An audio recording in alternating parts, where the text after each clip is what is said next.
Hey, Pussnet, new little video. Sorry about the nose, a little bit cold in there. I'm kind of getting out of it. That's why I'm a little bit behind in my videos and stuff, plus with the project that I did before. But this week I was thinking about something, and it's been a while I didn't do a medical video. Beside like the herbs that I did, and this week I'll be doing my infusion. So that's I'll be in. I forgot which herbs I'm going to be using, but that's what I'll be using. But I'll be doing also another video, and I'm also behind on the lab one, and I'm gonna probably skip because I want to do more reading. As I've been doing my research, I kind of find other stuff, and so I want to it's not fully it's not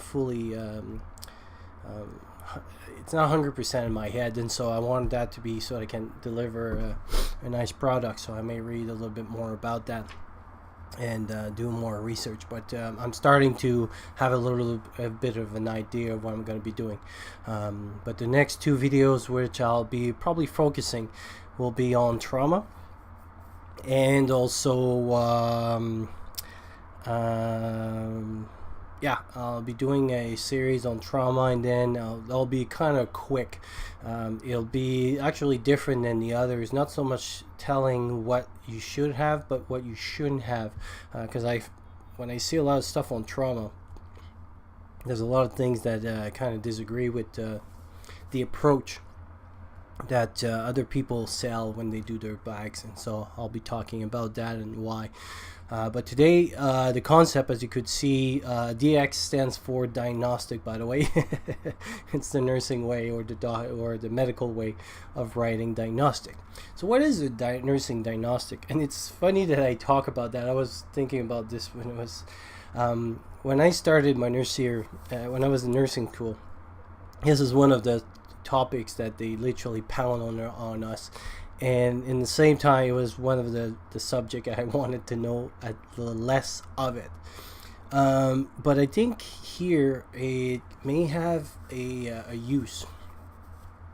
So if you look through the history, so let's say pre Second World War, so 1950s, 1960s, before that, before really antibiotic became very common and stuff, medicine wise, there was some stuff available, so like herbs and everything, but it was a small portion.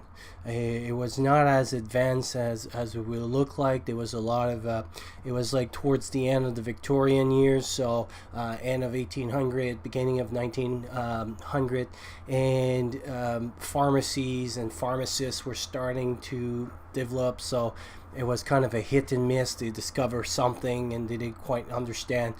For a good example of this is the Worcestershire sauce that you can buy at the restaurant is actually a recipe from a pharmacist. And so he was looking for, I don't know, creating a something for whatever, like a cough or something, and he fell down that. It's like, oh, look at that, I have a sauce on me.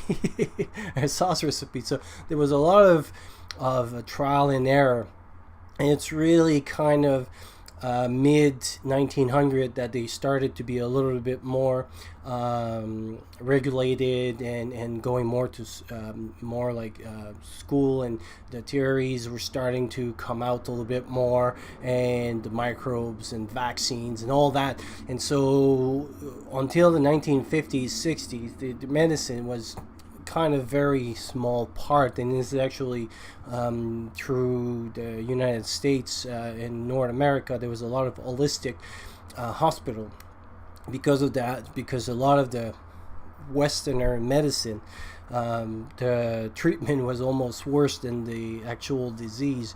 There were still like bloodletting and things like that.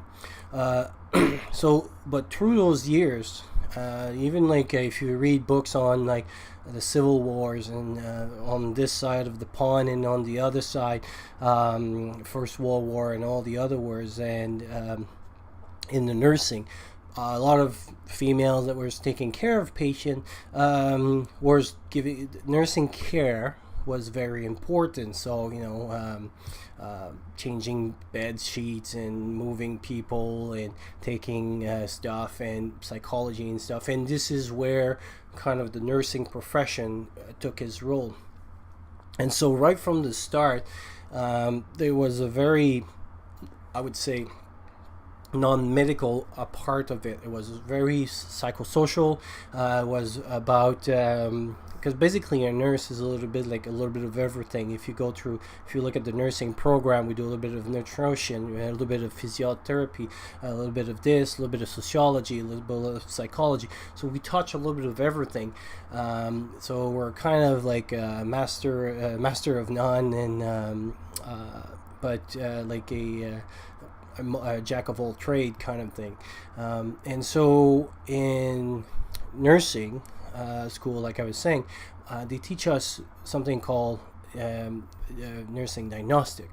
And I think in self-reliance, so if you take, for example, a non-medical person trying to go all the way up to be able to differentiate bronchitis versus pneumonia is pretty hard. Even somebody with a lot of training, they need some more x-rays, blood cultures, and things like that from a medical point of view. And also you need a lot of experience to be able to differentiate one versus the other.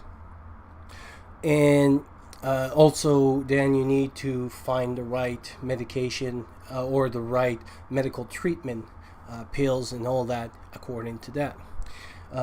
So I think I was thinking that nursing diagnostic is never really taught and never really spoke of in the self-reliance. Well, it's always about what should I do if I have a pneumonia, what should I do if I have asthma, what should I do if I this or that. But it always include fish antibiotics and the discussion about this. But the nursing diagnostic is a little bit a non-pharmaceutical approach. There's still medication approach to it, because you try to implant it in your plants, but you really try to see as an healthcare professional, what can I give beside. So for a good example of this, so like I was saying, let's say you have somebody that has a cardiac heart failure, pneumonia, and a bronchitis. So 3 different disease, 3 different treatments, but all 3 having trouble breathing, coughing stuff, bringing things. One is more like pinkish, watery, very sputum, which is a CHF or cardiac heart failure. Greenish sputum, brown, and depending of the pneumonia. With the pneumonia, bronchitis depends. Sometimes it could be clear, sometimes it could be green as well. But 3 different disease. But all 3 have difficulty taking breath. So in a nursing differential, there's one, it's called I forgot, like it's been a long time I didn't play with them. We were kind of doing them intuitively now, but I don't sit down and do nursing plan as much now because I'm not on the wards, but one is kind of shortness of breath or difficulty breathing, and you could say is related to and I'll put a video. It's a cool video that I found because it's a gunshot wound, so something that in a self-reliance you could see, and it kind of gives a good example of how you could apply those differential diagnostic. So in those cases, if I have antibiotics for one, if I have some medication like Lasix or nitro for the other one, that would be the medication part. And if I am able to do the differential on my diagnostic of it, which is the medical part.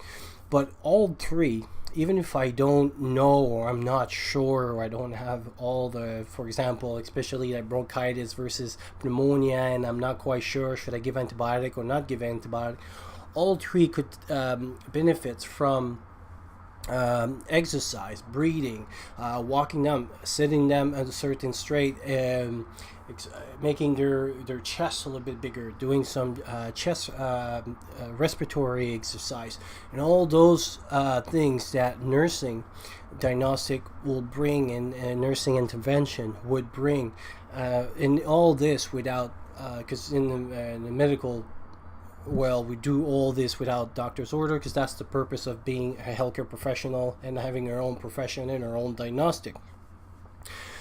So this is why we go to school, pay all those fees to get a license and all that stuff.